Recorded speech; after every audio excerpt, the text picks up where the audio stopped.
बहिनी बरहबरी सकै कन्हैया मालिनी संगा बिहसै मालिनी संगा बिहसै हो। बहिनी बरहबरी सकै कन्हैया मालिनी संगा बिहसै मालिनी संगा बिहसै हो। कान्हा छोड़ी दिया राजा राजवरिया घरे के चौपैया घरे के चौपैया हो। कान्हा छोड़ दिया अपनी रानिया वहाँ मैया पनाया मैया पनाया हो। कान्हा छोड़ दिया अपनी रानिया वहाँ मैया पनाया मैया पनाया हो।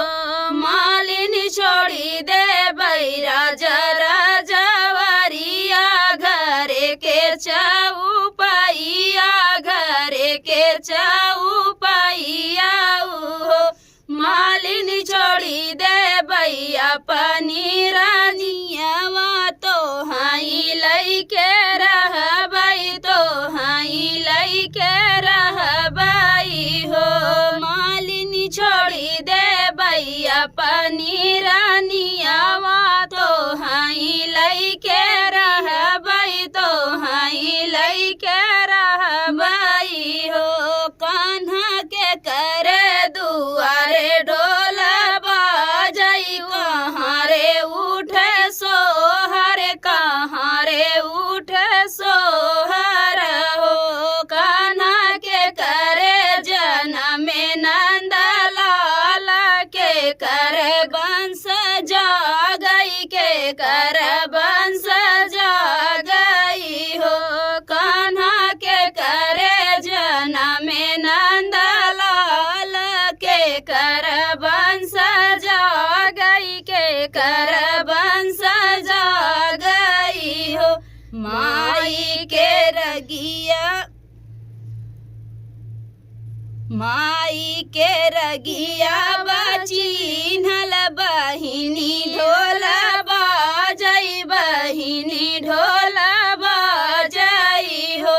मालिनी हमारे जनम नंदलाल बाबा के वंश जागई बाबा के वंश जागई हो।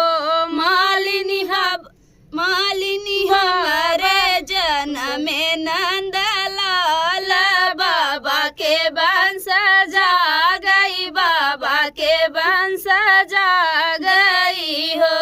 कान्हा चिन्ही लिया अपनी मायरिया तो अपनी बहिनिया तो अपनी बहिनिया हो।